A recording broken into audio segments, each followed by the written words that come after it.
Welcome to the next session on apprenticeships, innovation, technology and future workforce. On the panel with me, I have Emily Austin from Lloyds Banking Group, Anna Hart from RBS, Riona McLean from Tesco Bank and Iain Gallagher from Santander, and I'm Giles Cuthbert from the Chartered Banker Institute. So the aim of this panel is to discuss, as I said, how the levy is impacting upon apprenticeships and indeed how technology and innovation is also impacting. I realise we're running a bit behind schedule, so I'll go straight into asking members of the panel to introduce themselves. So, Emily, please.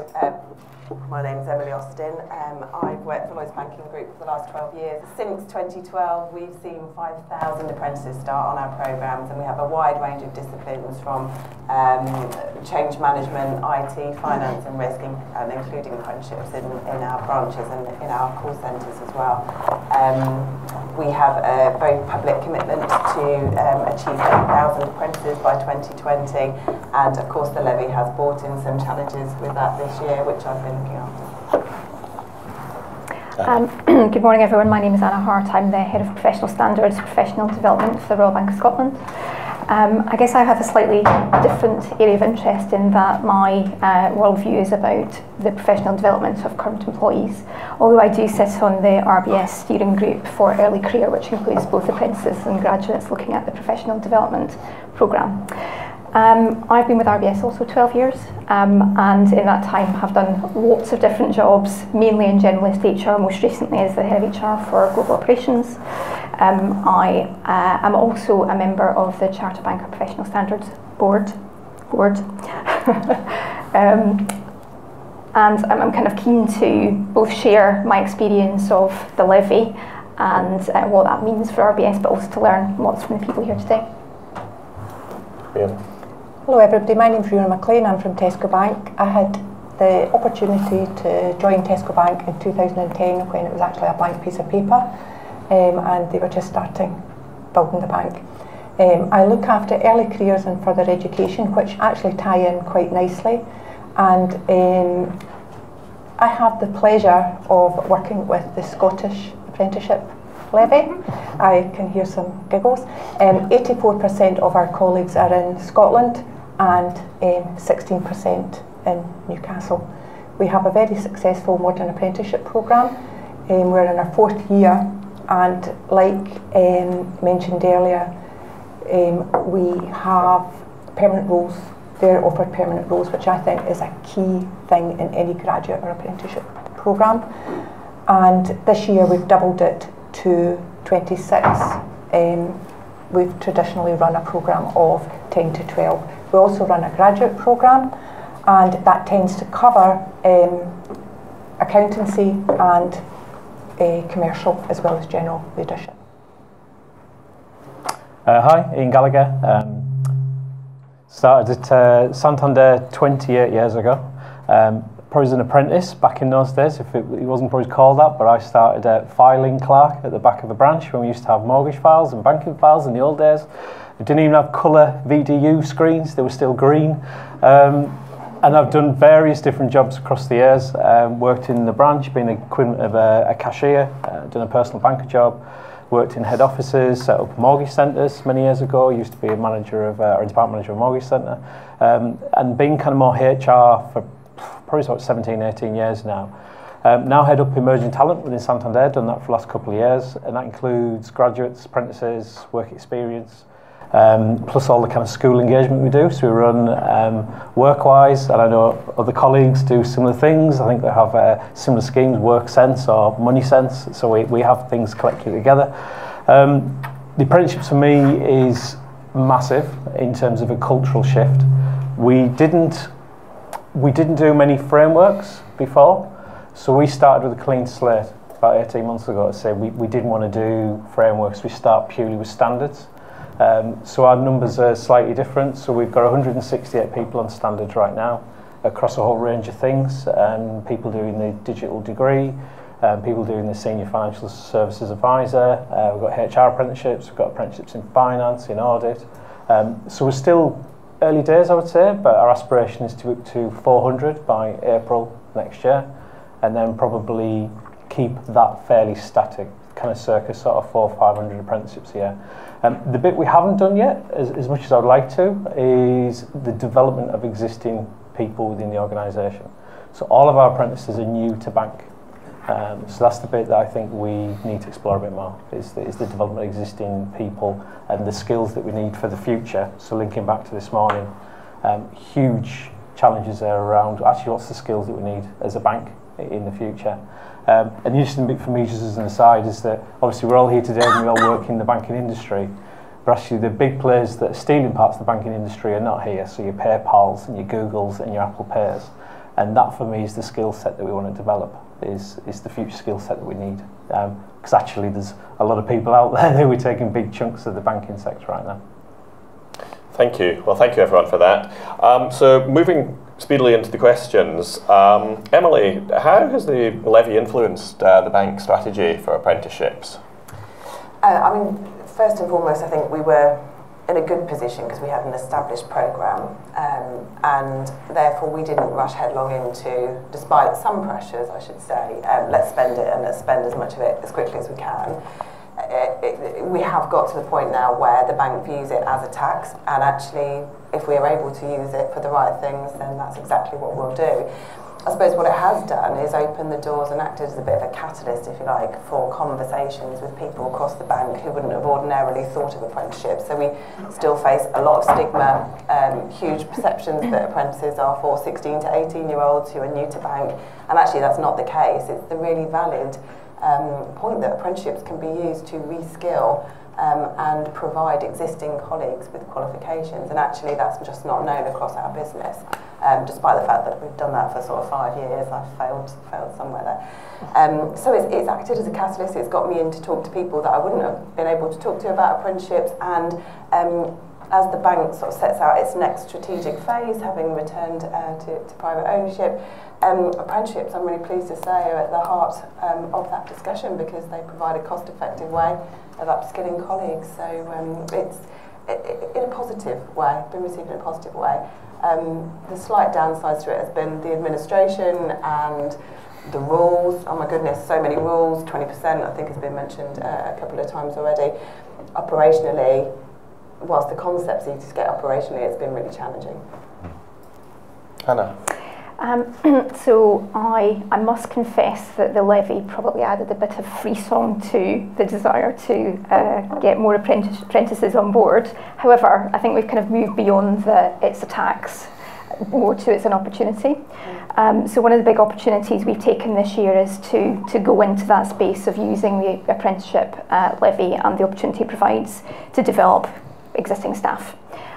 So it's early days and we're starting small. We've currently got 50 people enrolled on programmes internally, and that is mainly risk, financial services, and we've got some pent-up demand for the HR and learning development programmes. We're looking to launch the leadership programme in January. Huge interest from the business, not related to the fact that money is going into a pot somewhere that we can't potentially access, but more to do with the fact that actually everyone is really looking to develop themselves professionally. I think Andy Jenkins said something like the skills that you've learned in your tertiary education and even in your further education are not necessarily going to be the skills that see you through to the end of your career. Given that career is now extended, that's the demands that we're plugging into at the moment. I think Iain did mention that, and there was discussion this morning on another panel about, the future skills. If you do any reading about this subject, you'll have read somewhere varying figures that the roles that exist in banking today, between 30 and 50% of those roles that we see today will not exist in 10 years' time. The bigger challenge, of course, is that we don't quite know what those roles are, and we don't quite know what those roles are that will replace those roles that will no longer exist. So we need to start thinking about that and trying to figure it out. We can make some assumptions. So, maybe we won't see traders, maybe we won't see compliance officers, maybe we'll see something quite different, people with the requirement for creative knowledge and ideas. That's what people are plugging into, and that's what's driving a big desire and a demand for that internal development capability. In addition to that, the sort of demand for apprenticeships, early career and beyond actually, is increasing. And actually one of the things we're trying to focus on as an outcome at the moment is to shift the numbers from the apprenticeship numbers being the smaller and the graduate numbers being the higher, to the other way around.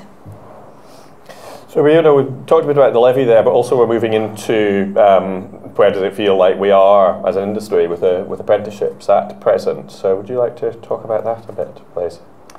Yeah, I think at the moment when you look at apprenticeships, if you're looking at foundation apprenticeships, for example, in financial services, I think that's an issue. And working with Skills Development Scotland, certainly we know that in Scotland, taking foundation apprenticeships in to financial services proving challenging.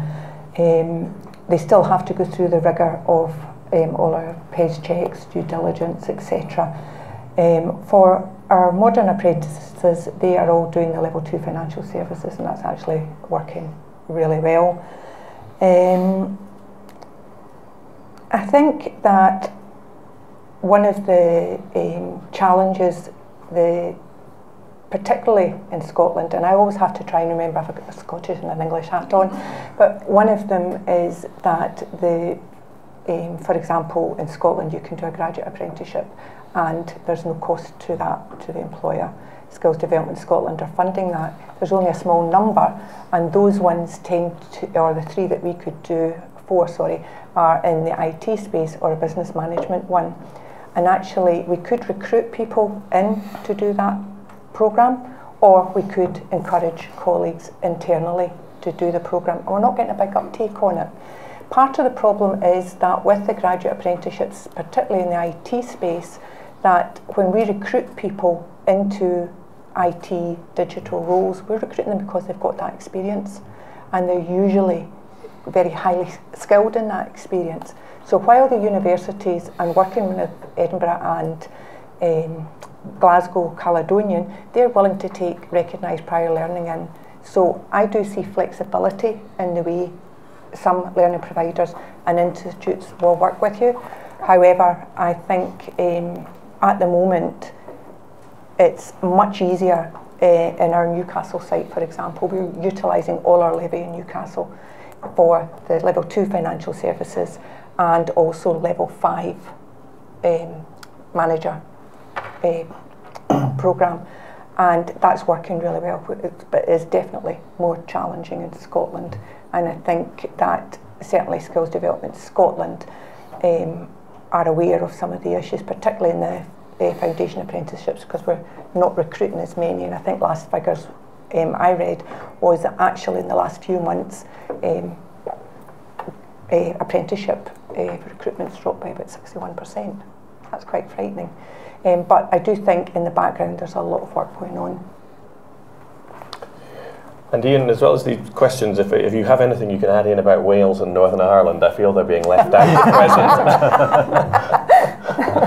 I raised the question there earlier on.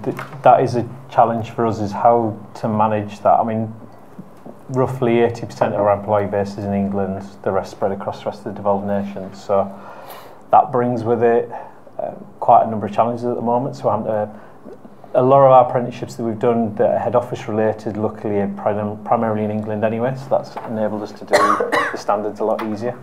I think though the whole shift with apprenticeships, and I agree with Emily, the operationalising it is quite tough, and culturally quite tough. In some respects it's been slightly easier because we've gone from nothing to bringing it in, so we haven't had to unpick a model that we've had before, so that's been slightly easier. What I would say is that the appetite across the organisation is fantastic now for apprenticeships, and it's a perfect storm right now. Is that almost like as a sector, we're going through such amount of shift anyway. Like, actually, what will a bank look like? What does financial services look like right now? And I think all of us are all probably wrestling with that in terms of what is the industry going to look like over the next kind of 5, 10, 15 years. And in the midst of all of that, though, we've now got a great opportunity to develop brand new skills and bring new talent in, and we've got this thing called the Levy that's kind of brought it to the forefront, that's kind of made it quite tangible. So it's been able to help me and my colleagues get around the table much easier than maybe what we would have been historically if we were talking about learning and development. So actually it's brought it to the forefront. I think it's worked really well. I think it's quite good timing. We're very lucky now, we've got a steering committee with 3 ExCo members on it. We meet every quarter and we talk about strategically where we're taking forward apprenticeships. And primarily we're focused on bringing in talent initially, but it's moving to the development of existing people in 2018. And we're now looking at the apprenticeships sits at the front of every conversation now about how we're developing our bank. So when we're looking at data scientists, when we're looking at robotics, when we're looking at user experience, that is part of every conversation with every strategy that we're now looking at. Now it's not a fix for here today, but what we are looking at is, well, how do we fix that problem today, but also how do we make sure that problem we build our own over a period of time, and it's seen as the apprentice is the way of doing that. So I think early days, I think all of us in the sector are probably behind the manufacturing sector. I think they're well ahead with the thinking with the model. But I think what's great is it's come at the right time for us as a sector as well. I think it's really encouraging. Thank you. Anna, in developing your apprenticeship provision, what approaches have you taken in liaising with the various stakeholders involved, the apprentices themselves, line managers and training providers, professional bodies? There's such a multitude of organisations you have to work with there. Has it been easy to work across that landscape? Short answer is no, Giles. It has not been easy working in that landscape. So I guess when the levy initially came out, myself and my team spent a lot of time talking to a lot of different people to try to get advice and guidance. And I think somebody said this earlier, I think it was you guys from Metro Bank, the advice and guidance really wasn't there, it didn't exist. Everyone's trying to figure it out in their own way. And we found a way that works for us. So I guess if there was any learning from that, it's actually probably employers could do a better job of connecting with each other. To try to share some of that best practice, and as the future iterates, which inevitably it will, and new rules and regulations come out round about apprenticeships, I think we could probably do a better job of galvanising ourselves to make that work. One of the biggest challenges we had, and I think I've heard a few people say this as well, is around about 20%. It really did spook the horses a little bit, particularly when we started talking about potential volumes and trying to kind of reassure that by trying to bring in people who could help with productivity, that we actually weren't damaging productivity and or the customer experience by taking people away from the shop floor, so to speak. I think just on the 20%, sorry, it's interesting to me is that the conversations that we have is that if you recruit somebody in brand new to say do a degree apprenticeship or a level 4, whatever, mentally what I find is the stakeholders do not have an issue with the 20%, because it's brand new recruits from day one, kind of get it. It's when you look at then an existing member of staff who then is going to develop their skills to another role or develop the skills in the role. That's when it becomes more challenging. But for me, the 20% is it's a frustrating thing, because it's almost like we've decided this is this fixed thing.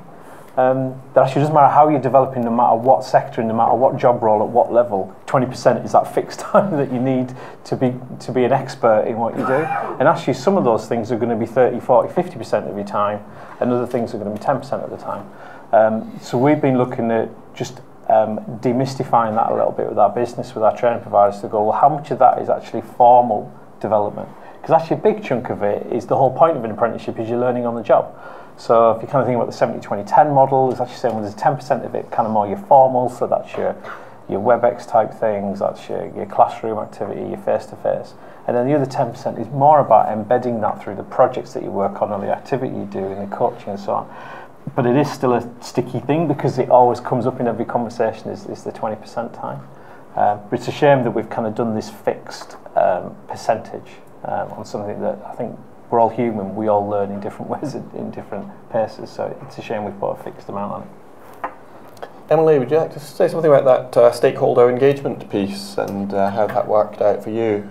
In terms of how we approach just the diversity of organisations you need to work with in terms of apprenticeships and working across all those different key stakeholders that we have involved. I think I'm with Anna on this one. I think we looked to probably our training provider to guide us in the right way, and actually they were playing catch up ever so slightly, and they weren't quite ready for some of the changes. So I don't know if I'm echoing, but the most advice we got was talking to other employers. And just finding out, and other employers are so willing to do that. They're so willing to be open with what they're doing and advice that actually that worked best for us. And it wasn't just in financial services we took that advice, it was in other industries as well. I think some of our professional bodies supported those discussions, because at the end of the day the outcome was the same, high quality experience for apprentices, etc. But it was a combination of professional bodies, training providers, stakeholders internally, other employers. It's no one stop, no one fix to get that advice. It's a combination of all. Riona, how have you found it? I would agree. Sounds from what you've said about the Scottish experience, it was not ideal. I would agree with you. I also sit on the Chartered Banker Professional Standards Board and found that the other banks around that table were very supportive, and we have met on 2 or 3 occasions to discuss what we've been doing. I also have found that Skill Development Scotland, as I sit on their FISERV committee, are very supportive if you've got any questions, but it's really down to learning providers and the knowledge that they have, and also the colleges and the universities with what they're trying to do.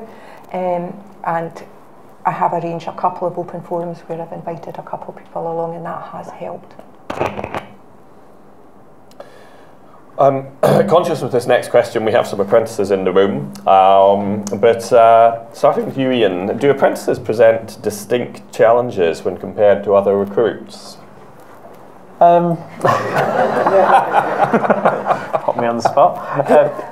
And opportunities. I think it candidly depends on where the source of the apprentice is coming from. You know, so if you if I look at there's a couple of different schemes that we have. So we've done a model now similar to Bartley's. Met with Mike Thompson at Bartley's, and he shared something that they did there, and we tried to emulate that, where we run a traineeship scheme.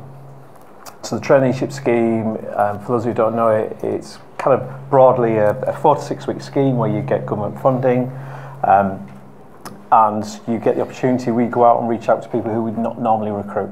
So these people with no qualifications at all, they've been unemployed for more than a year, and so therefore they bring probably more support we need to give initially, because they just need to understand how to work and things like getting to work on time, things like that. The rest of our apprentices though come in, and I say we expected to have to put more support in than actually what we needed to do. There's a little bit initially, the first kind of few months of kind of getting that routine of kind of how do I operate, and it's simple things. I actually think some of the challenges we've got with apprentices are no different to a graduate. So I remember a graduate sitting with me a few months back and going, that person's just emailed me from like 4 desks away. Am I supposed to email them back? Am I supposed to go and talk to them? I said, go and talk to them. It's like they're a human being. But that's a cultural thing about they don't know how to operate in an office. And every office is different, every culture is different as well. So there's just kind of that fear bit of actually understanding the world of work. But very, very quickly, move on very, very quickly from that. So I'd say initially, yes, we put some infrastructure in to sort of help the apprentices when they first join, but we're really surprised about how quickly that changes. And I'd say we did something last year where we split our graduate recruitment. So a similar point, our technology division, we halved our graduate recruitment and replaced it with A-level apprentices doing a digital degree.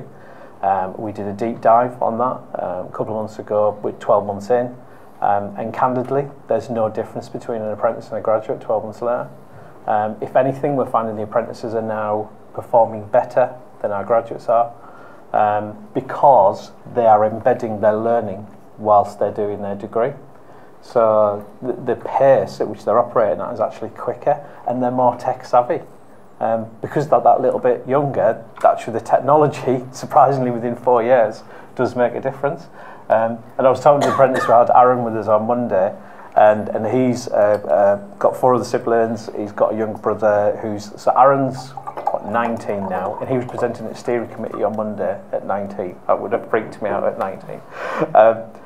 He was then talking about his brother who's 15, and how good his brother is with tech and much better than he is, and he's 19, and he sees a difference already in like 4 years. So I think it's all the things they bring, is that mindset, that just different way of working. It's just getting that initial 6 months of understanding how to work in a working environment. But after then, they're flying, we found.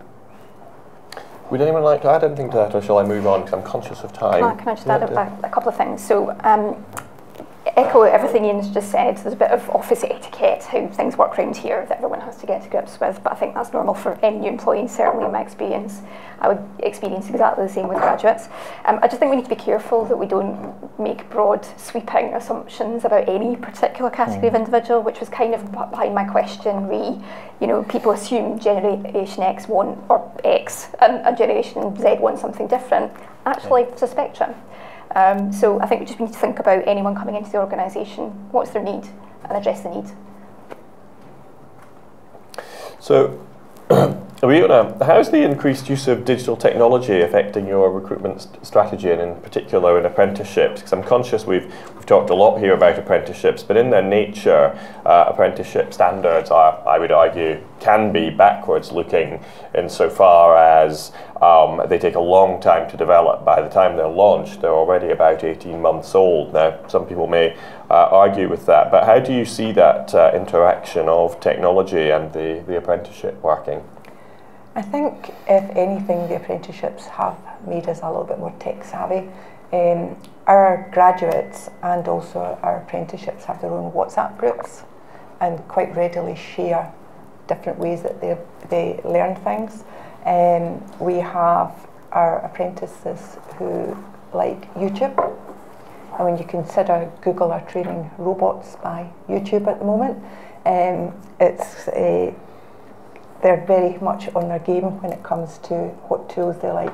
They like podcasts, which is not something we use in learning. I don't know if anybody else uses podcasts.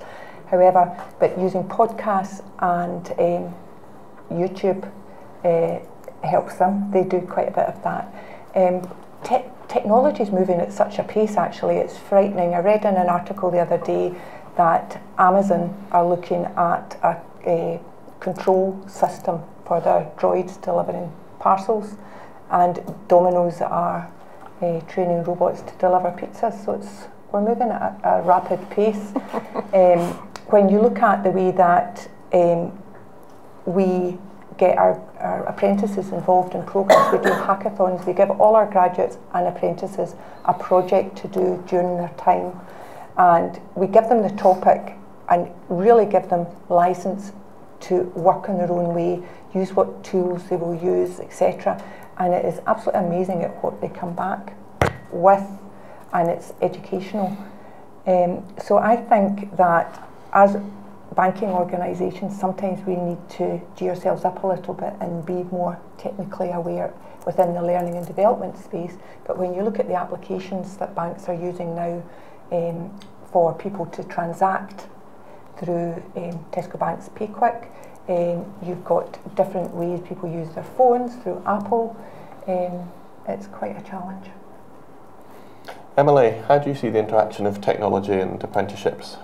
I mean, we use it for a couple of things. So, I mean, recruitment-wise, it enables our current apprentices to go out to the market and talk to people who are considering an apprenticeship in banking, who don't view banking as particularly sexy, maybe, to dispel some of those myths and do so in a way in which the person wants to receive that message. So we use technology to do some of that, and we operate something called a youth hub, which has a number of videos and a number of blogs on from current apprentices. But also then we bring that technology back in-house to do exactly what you've described, which is sort of help facilitate a community feel amongst our apprentices. So we have apprentices up and down the country in different roles, some of which are in cohorts, some of which aren't. And actually what we know is when an apprentice is in a cohort, actually they're more highly engaged, and they're more likely to complete because they don't feel they're on their own. So actually we're trying to use technology to replicate some of that, particularly for apprentices in our branches who don't have that sort of tight network around them. And I think then for learning as well, so you know, the blended learning across all of our standards, face-to-face is important, but actually apprentices have told us they want to learn via videos and in different ways than just a typical sort of log-on e-learning type course. So I think we've got some catching up to do, but we're using it when we can. No. So I recognise everything that's been said so far.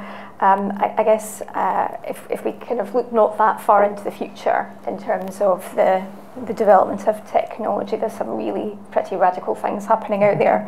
So you've talked about pizza delivery as one of them, but so for example, 3D printing being used in the replacement of organs, and I read somewhere recently that by 2026 the first AI being will be sitting on a corporate board somewhere. So I mean that's not that far away, that's 2026. So not surprising that our apprentices and graduates are coming into the organisations kind of expecting us to be up to speed.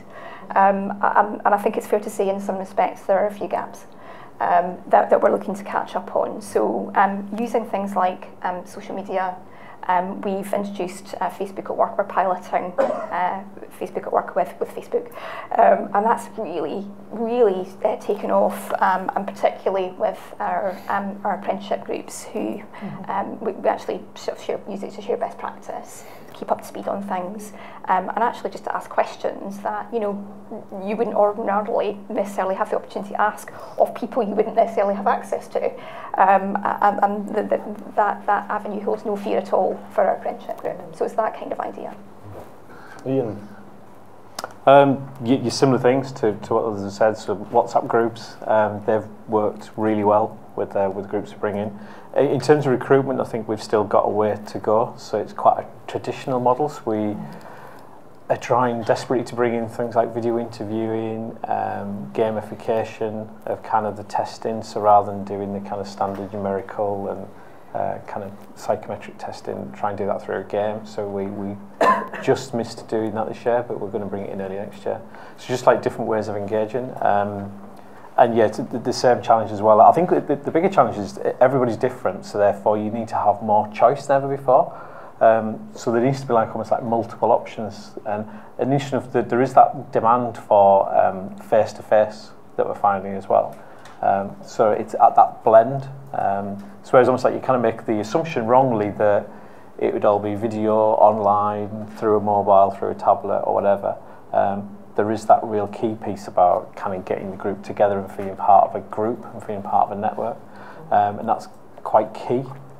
So it's not all just about the tech. But there is an expectation that we are probably further ahead than what we actually are sometimes, although I think we're all recognising it, and I think what's really good is with the apprenticeships has kind of created this different lens now about bringing talent in, so it's almost like then creating a different mindset throughout the organisation to sort of challenge ourselves more, to move quicker with the technology.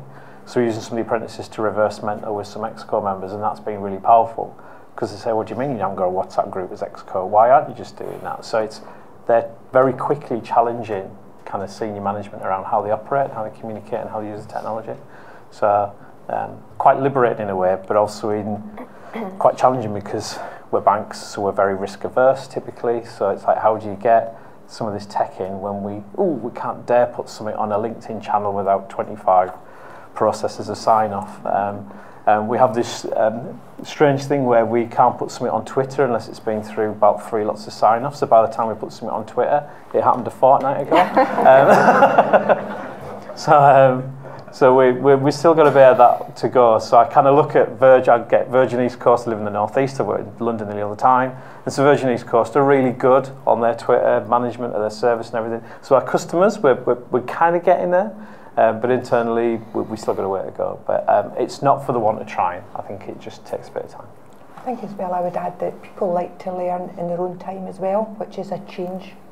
It used to be people just learned during their work time, but people you see them on trains, etc., with their headphones in, and we do find, because we track our e-learning and how it's done, the number of people that actually do it in their own time is quite impressive.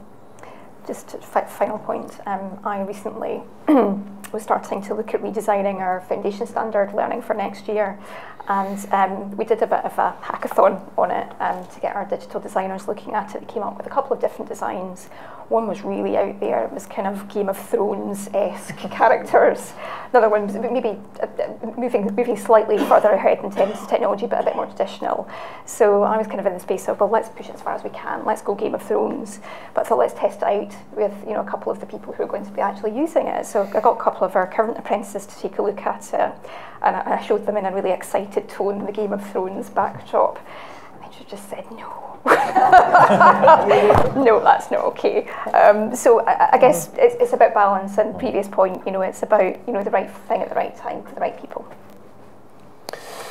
Well, thank you. I've got one last question before we open it up to the floor, and that is, how do you see the future for apprenticeships? I'm particularly intrigued for those of you who've raised the possibility of AI, and of course if AI can learn, what an apprenticeship for those AI beings will look like.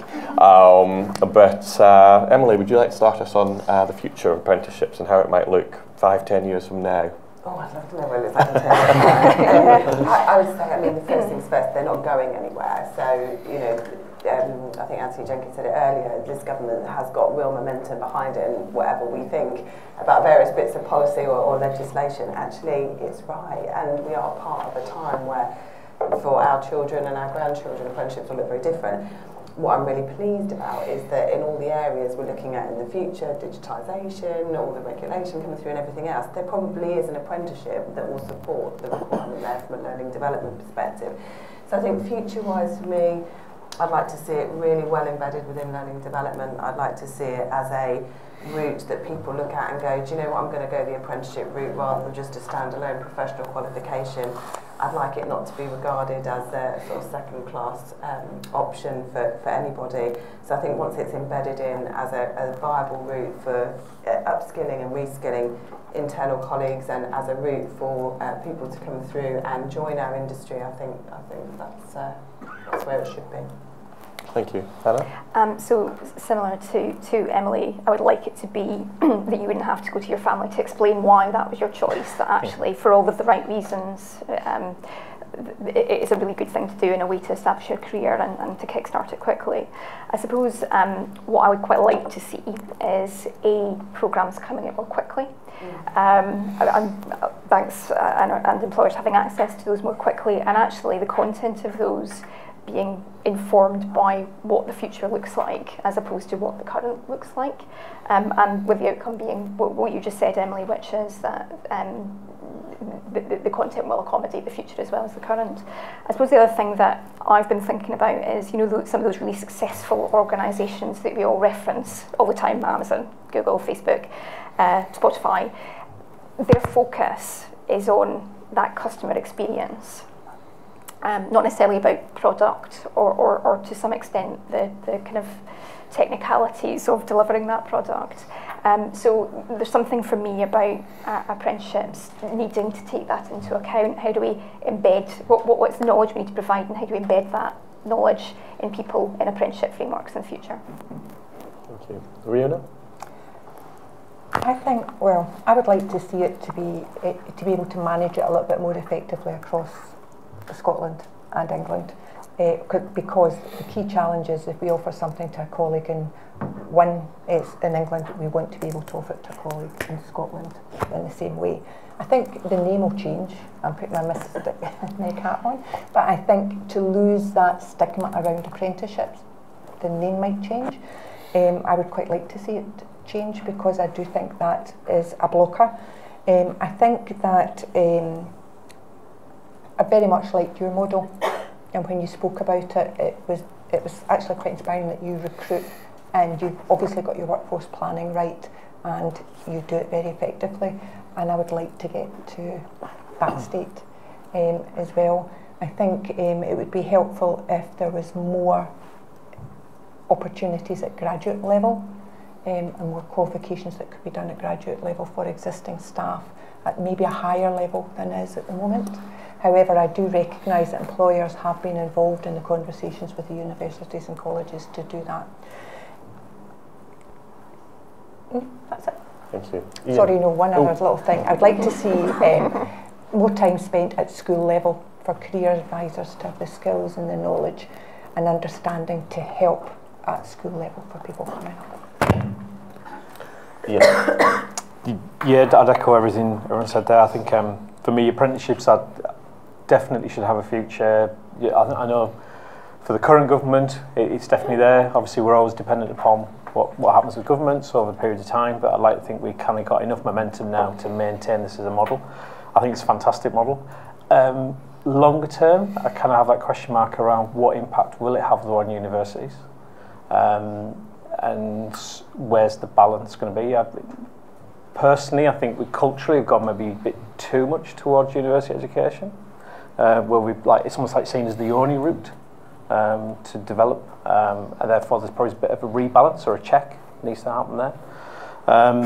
But there'll always be the two, because we need both. We need those channels, but it's maybe there's a bit of a balance there in terms of that model. Echo as well about the speed. They're far too slow to get new standards up and running, and also how flexible are we with those standards. So you sign someone up to do a 4-year technology degree. We know that technology is going to be completely different in 4 years' time to when the curriculum started at the beginning. So the programme needs to have a level of flexibility built within it.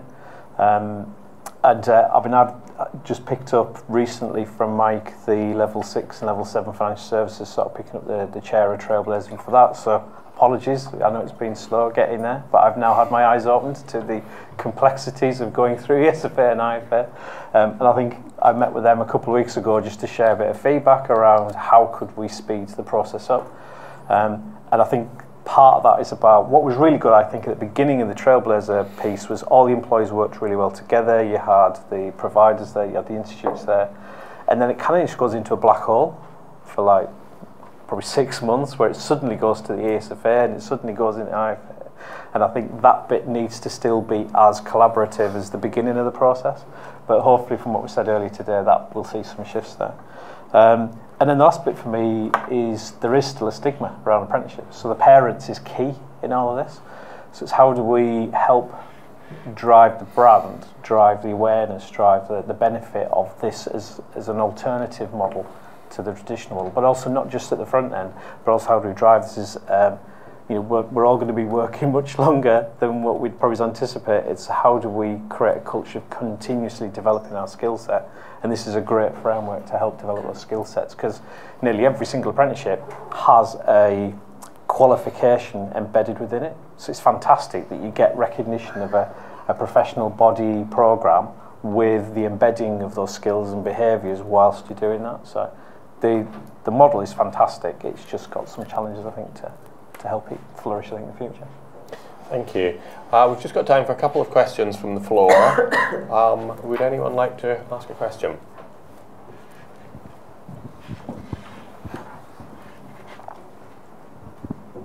Hello, thank you very much for your panel. It's very interesting. My name's Sarah, I'm from Cass Business School. It's been mentioned a couple of times in terms of upskilling existing workforce, but nobody really went into any detail. And obviously, we spent quite a lot of time talking about, the younger generation coming through. How will you be using the apprenticeship levy in terms of existing workforce and making sure that they are keeping pace with change? So I can talk about that. Hi. We have made some inroads into starting to use the levy, and as I said earlier, it was a kind of opportunity for us which we may not have had the levy not come along, ironically. So we've made small steps. As I said earlier, we've got about 50 people on 3 different programmes at the moment, with more programmes due to launch in January of next year. I guess the challenge for us is that the programmes that are both available and looking like they will become available aren't really future focused. So the content isn't about keeping pace with change, it's about delivering what we currently require. So I think the next step for me would be to do what Iain suggested, which is about influencing the Trailblazer groups to try to think about what does the future look like, how do we start developing programmes that will address that, and we can then use those programmes both externally and internally. Just one thing to add on top, the 3 specifics we're looking to do is management development is a key area for us where we can develop most of our managers within the branch network develop within. So we tend not to recruit many managers externally in the branch network. So they're all it's a part of their career to develop into those roles. So we're using that as a way of developing managers. The upskilling, particularly in the technology space. So we're now targeting certain areas within kind of head office roles where digital marketers, data analysts, data scientists. So we're now using that predominantly, first of all, with existing people as well, where they may have been in that field years ago, but actually the whole world's completely moved, and the languages that they learnt to code 5 years ago are not even the languages that exist today. So we're looking at those, but in small numbers initially. And then the third one is across the retail bank is using apprenticeships now with all the standards that we've got. You've got on a plate a career path. So it's built, it's there. It's just how do we implement it now. So we're now looking at how to have a career path throughout the whole retail bank using that. So we're at early stages, but that ultimately be the goal by the next year, that we can go. I think to your point is there's a career there, and let's make that career really clear. Apprenticeships gives us that really easily now. We recognise that it's a challenge and that we haven't done as best we could in that space. So we're launching at the end of the year an opportunity to go on week, and it's going to be focused on opportunities that are available to all colleagues, and we're bringing in some learning providers and letting them have their say, but also we know that we get a high volume of colleagues wanting to do qualifications in a range of subjects, and we recognise that as well, so we're going to try and show them how they can do both together. I think as our organisations, all of our organisations will change shape and size over the forthcoming years, apprenticeships are a really good opportunity to re-skill colleagues rather than having to exit them from the business to put them into areas where they wouldn't have the skill sets normally. So leadership and management is great, and not only that's a double whammy because actually they will then lead others through that change too. Yeah. So. Thank you. So time for one last question.